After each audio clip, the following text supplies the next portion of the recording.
So my name's Grace Chavez. I'm New Release Today's news editor, and today I'm joined by my coworker Selena Schulz. And today we're going to be talking with Benjamin Hastings.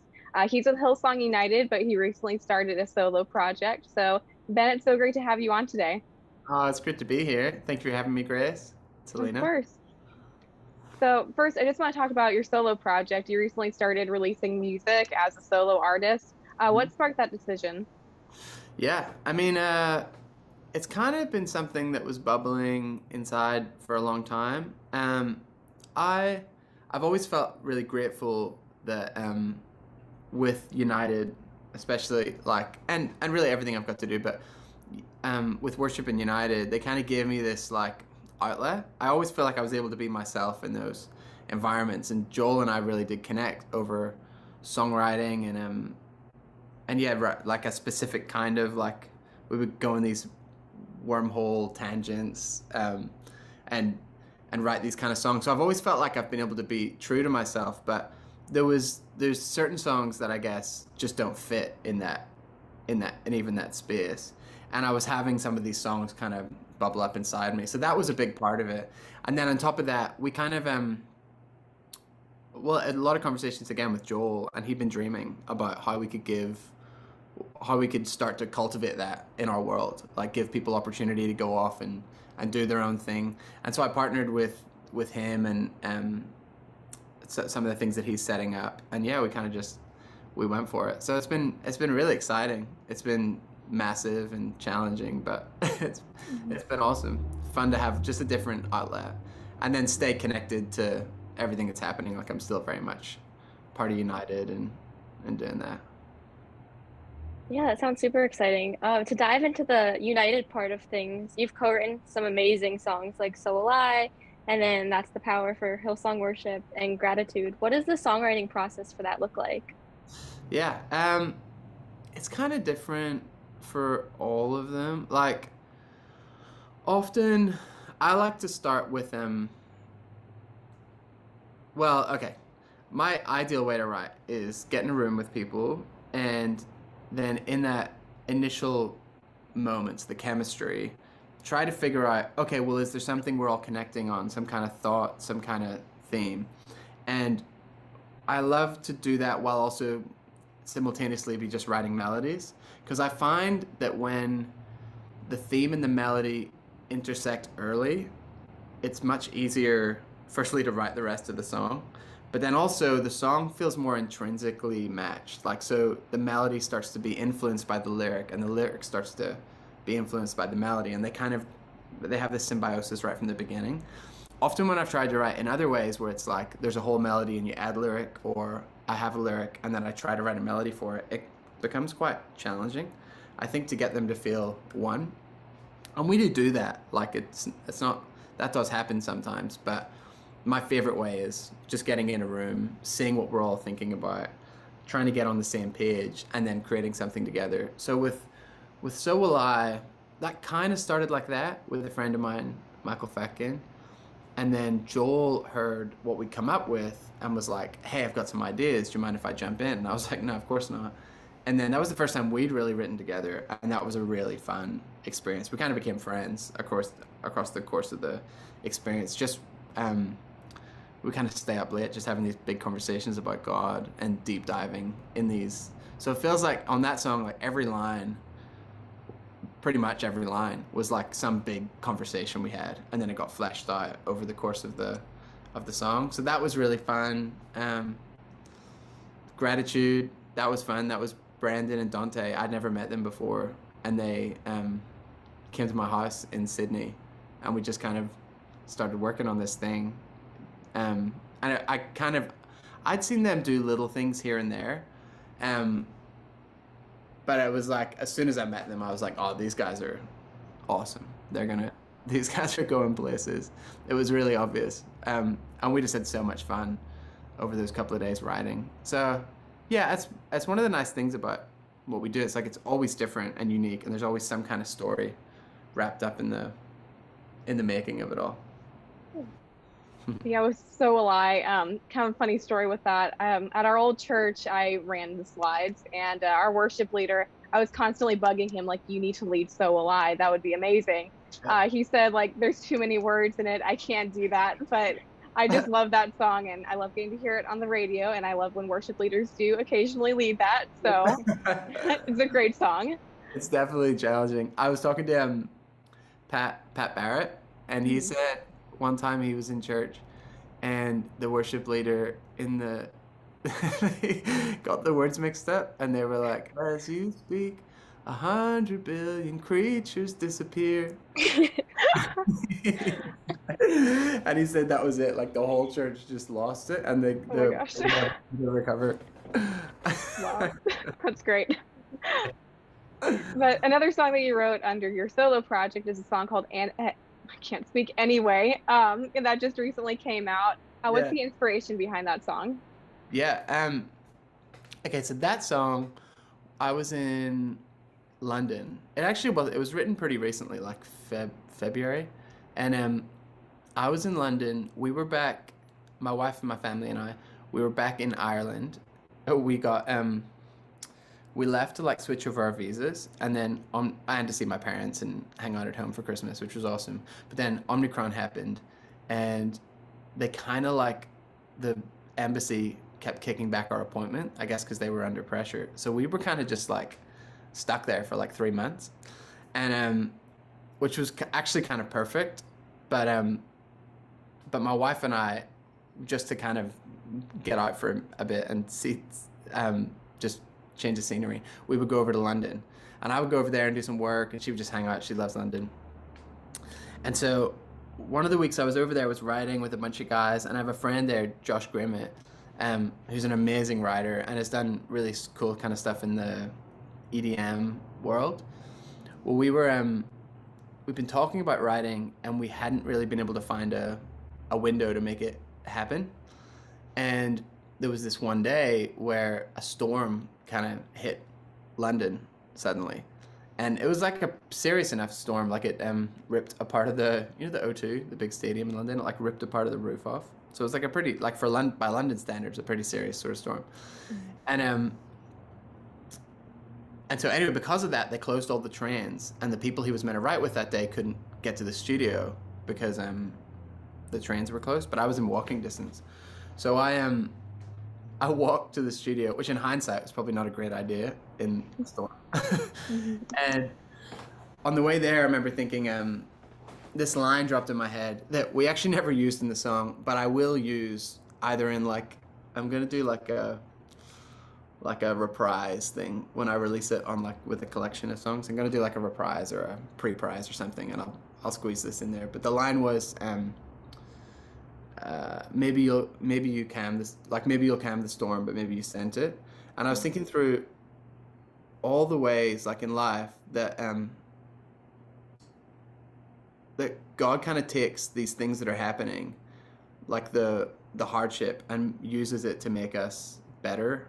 And it's like in the middle of a storm, like a metaphorical storm, you would you'd pray it away. You'd be like, "No, God, like take this away. I don't want this to come against me. I don't want." Mhm. But isn't it like often those things that make us the people that we're meant to be? Like I think of my kids, and it's like the best thing I can do for them if they're in like a semi-dangerous situation. So maybe not like an actual dangerous situation, but say my son's like balancing on a chair, right? Mhm. It's like I could just go and pick him up and take him off the chair and take the danger away, but then he doesn't learn that like balancing on chairs is probably not the best idea. So like I often would just stand there and watch and mitigate the danger. So if there's something sharp or there's like, I'll go and take him off the chair. But if I'm Mhm. like, nah, you're gonna fall pretty hard, but on like a pillow, I'm just gonna let you fall. And it's kind of like, and he learns then, okay, don't balance on chairs.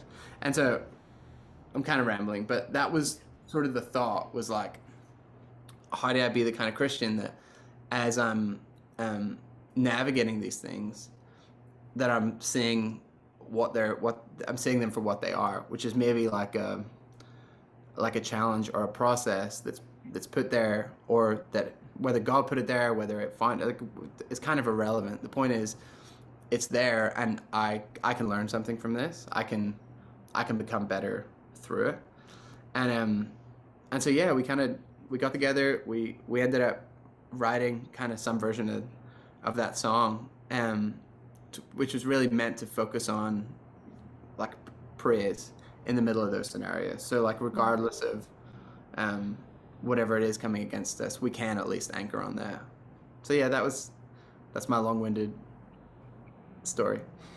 No, yeah. I mean, I totally get a better sense for the song now. So long wind away makes sense.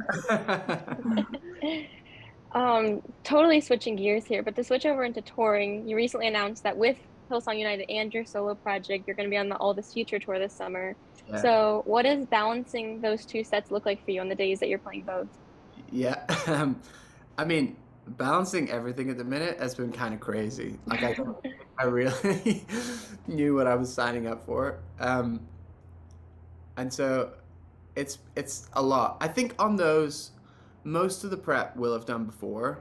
So that I'm not so worried about. Like I think we'll be able to. I'm not 100% sure when my slot is yet or how that's working, but I'll have something and I'll have it hopefully well rehearsed and ready to go, and then I'll just jump straight up with United as soon as it's done. So that's going to be fun. And to be honest, that is kind of my dream way of touring, like to be able to tour both the things at the same time. That's awesome because then I'm not touring because I in between we were in the middle of the Tomlin United tour we just did, and I did leg one, and then I left that, went on a tour with the Torwalds, and then as soon as that was over, went into leg two.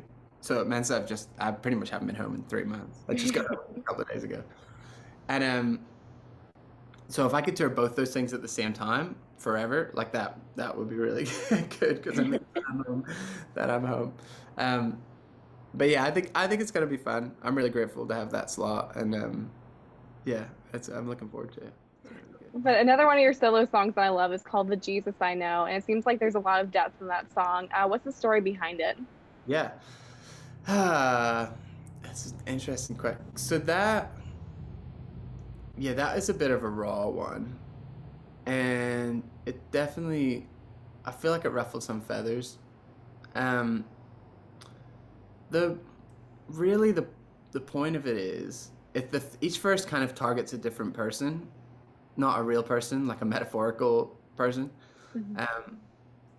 Um, maybe some of them are real, but I'll not say who they are. But at the very least, the second verse is me. So I kind of pointed it all back at myself. And the point basically is, I think as Christians, we get these constructs in our mind of who Jesus is. And some of those, I think probably some of those values are correct. And I think the Gospels kind of paints a pretty good picture, and we can understand, okay, this is who Jesus is, this is what he's about. And so that first verse is kind of, it's holding up the gospel in one hand and then looking at the way that a lot of people, like when people almost speak on behalf of God or say they do things in the name of God. We've seen that all throughout history.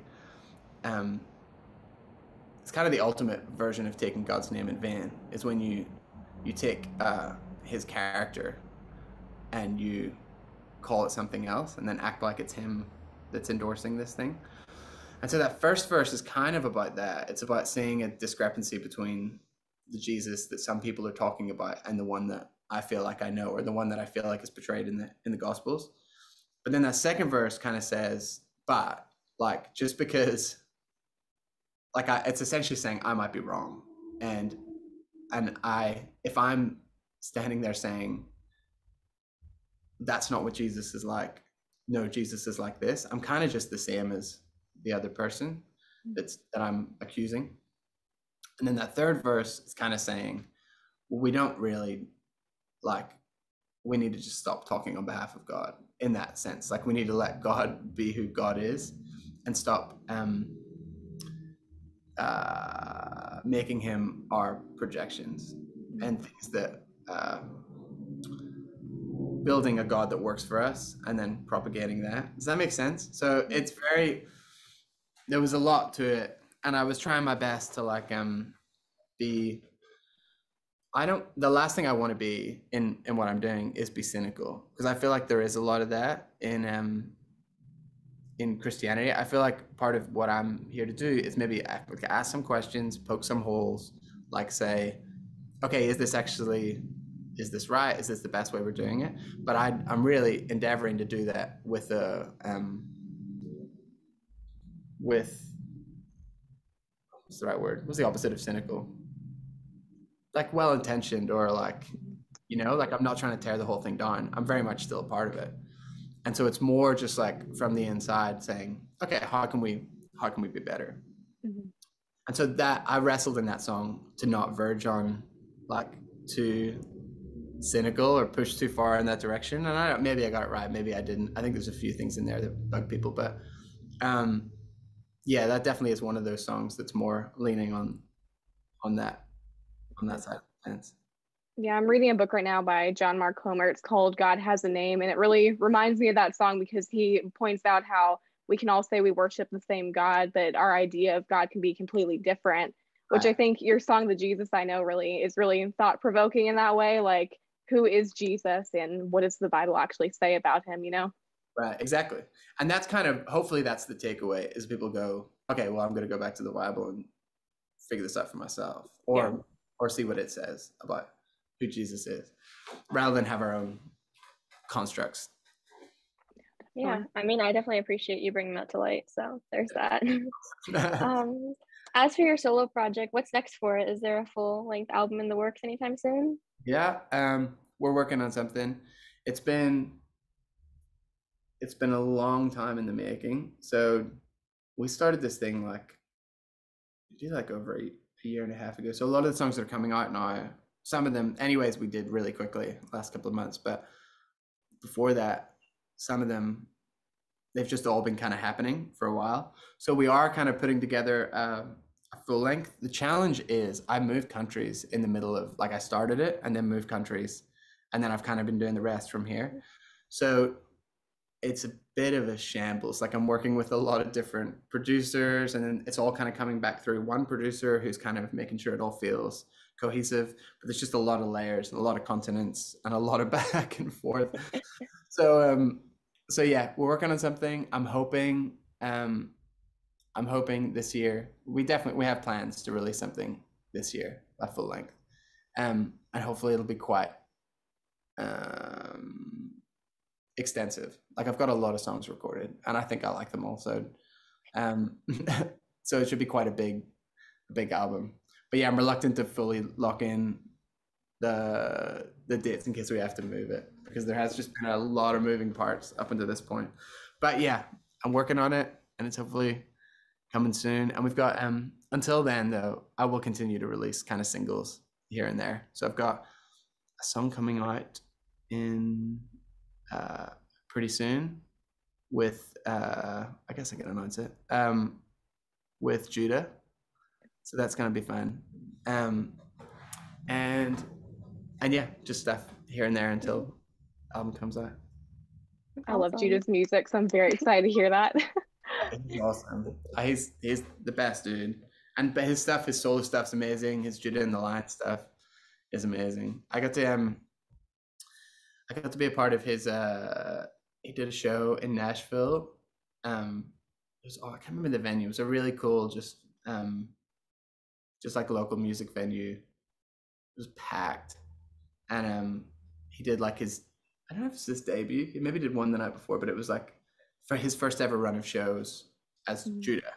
Yeah. And it was just amazing. And then he called me up and I sang So Will I, and it was just fun. It was a really good night. He's a great guy. That's awesome. And as you're in the season of releasing new music, how can we be praying for you? Oh, thank you. Yeah, just I guess for grace on the season, because it's really big between balancing everything with that and everything with United and family, and it's a lot at the minute. So that, and then my son, who we even had a scare a couple of days ago. He's got like a heart condition, and so I'm just praying for that to go away, or like we might need a surgery. So whatever it is that kind of fixes it. Yeah, that's one of the big things, and it's one of the things that makes it hard, going away. Because if something happens when I'm away, it sucks. Yeah. Yeah. Well, I'll be praying for you and your family, and I'm sure the rest of our staff will be too. But thank you so much for this time that you've had today with us, and it was so great getting to talk with you. Oh no, Sam, thank you so much for having me, guys.